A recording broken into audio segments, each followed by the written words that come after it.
Hey, what's up guys? It's Roosevelt Williams with TinkerPro, and in this video, I want to share with you a project I completed recently.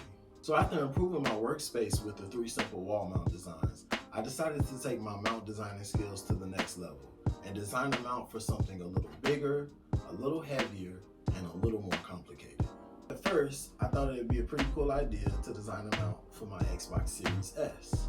But considering the fact that my Wi-Fi router is all the way in the basement, and my connectivity is already as bad as it is, it wouldn't be a good idea to have the Xbox elevated any further away from the ground. For those of you that can relate, having connectivity issues in the final circles of a Warzone match, not very fun.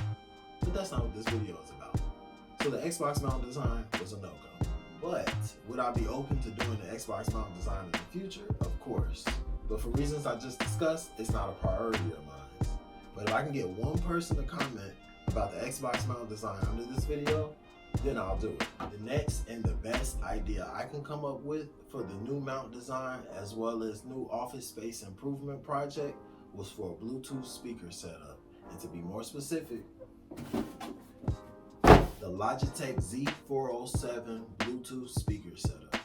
Now, just an FYI, I don't know if that's what they call these speakers in the store, but that's what I'm calling them for this video. So I bought these speakers about 3 or 4 months ago. They work well and they sound great.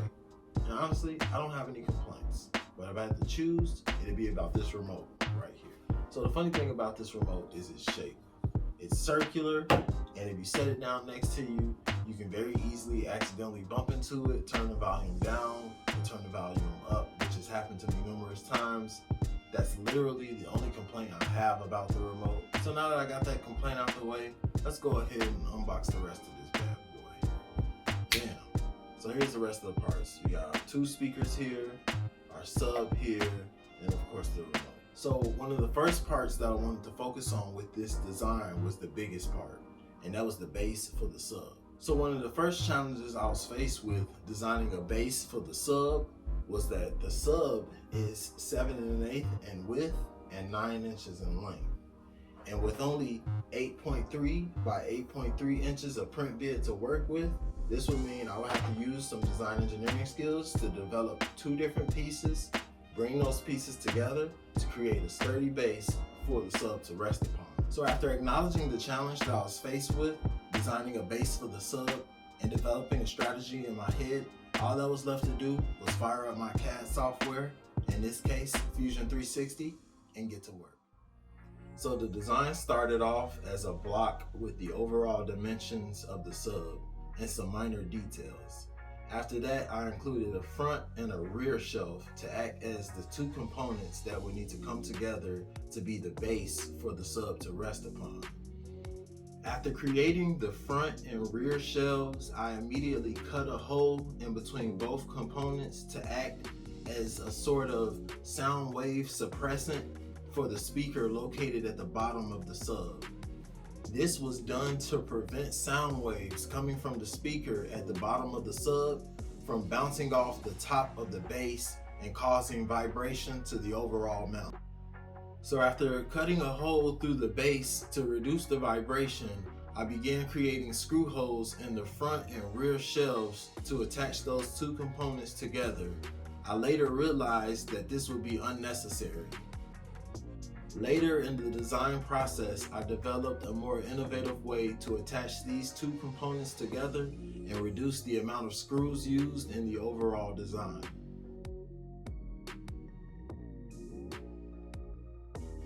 So once the design was complete, it was time to export each component into a more suitable file format for 3D printing. In this case, STL. STL is short for stereolithography, which is a file format generated by most CAD software. So after generating the STL files, I uploaded the files to my 3D print software where I can simulate each finished print and change the properties and aspects of each printing process, as well as generate G-code files. The G-code files are then saved to an SD card that is inserted into the 3D printer to begin the printing process.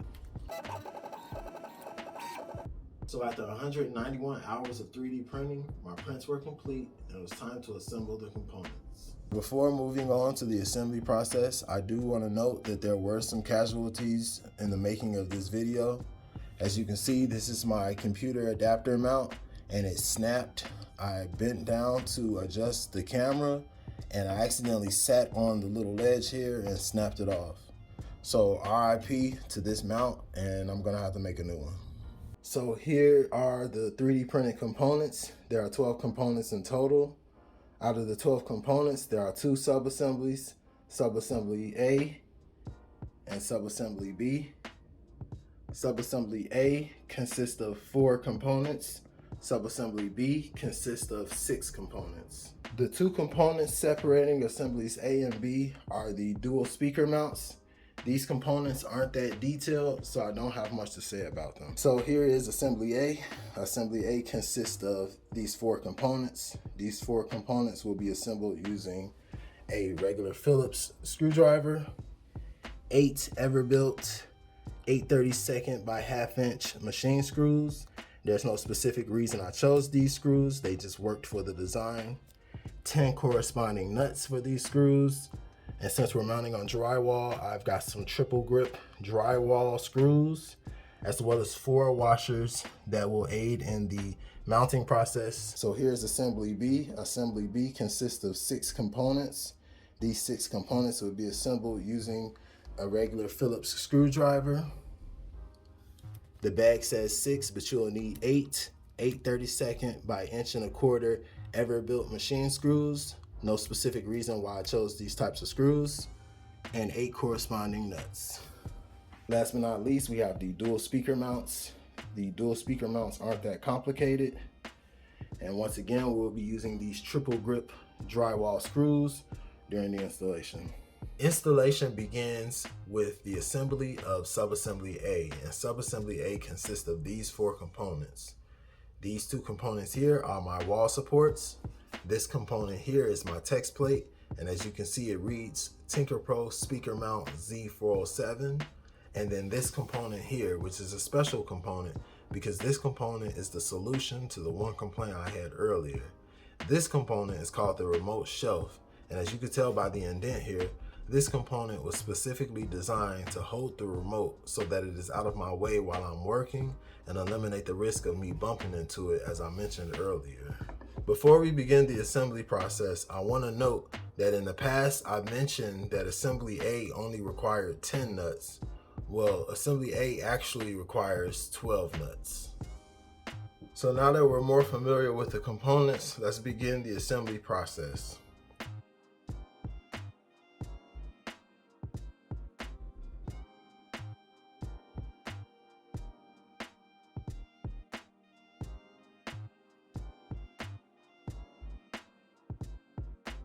And now these 2 components are properly mated together. Now for the second portion of the assembly for a subassembly A is the wall mounts.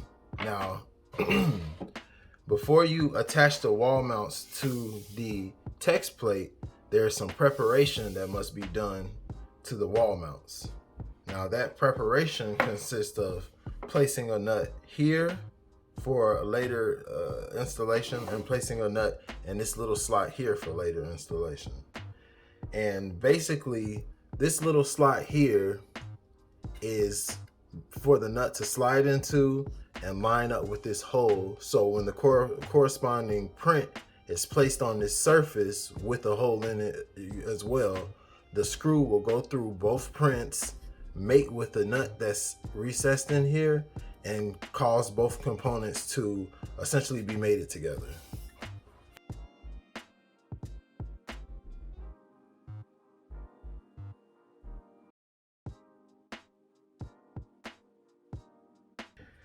So that's all the prep work needed before you attach the wall supports to the text plate.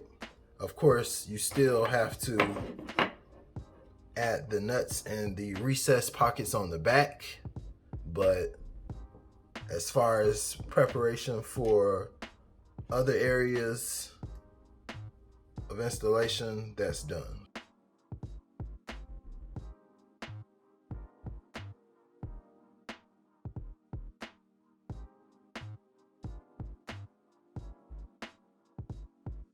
That is how you assemble subassembly A. Now that the assembly of subassembly A is complete, it's time to move on to subassembly B. And subassembly B consists of these 6 components. I got my 2 Y supports here, my 2 shelf supports here, my front shelf, and my rear shelf. I mentioned earlier that the base for the sub will have to be completed in 2 separate components. My front shelf here and my rear shelf here are those 2 components. These components are brought together and with the help of my shelf supports are mated to create a sturdy base for the sub. Assembly of subassembly B begins with the proper placement of nuts for component mating. As I flip over my front shelf here, my rear shelf here, and my shelf supports, as you can see, there are slots that are similar to the slots in the wall supports from subassembly A. These slots are the housing for the nuts so that the components can be mated together.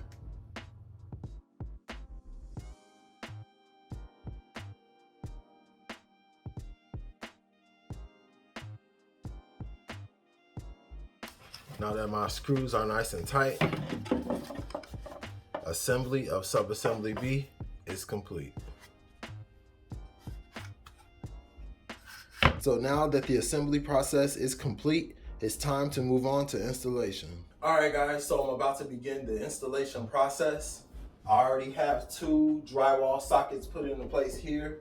I have to add 2 more for the installing of assembly A, and then 6 more for the installing of the speaker mounts. Shout out to my niece for the beautiful artwork you see in my corners here, and let's get started.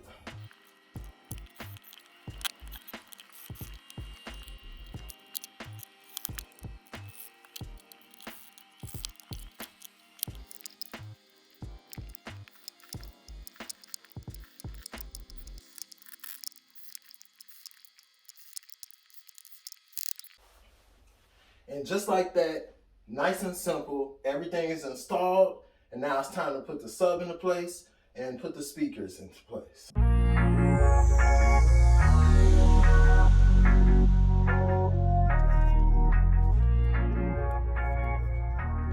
And so there you have it, my most recent office space improvement project. If you guys would like to try this build at home, I'll leave a link in the description below for you to download the files. And as always guys, if you like this video, be sure to give it a thumbs up, comment, share, subscribe, and be on the lookout for more content to come. Thanks for watching.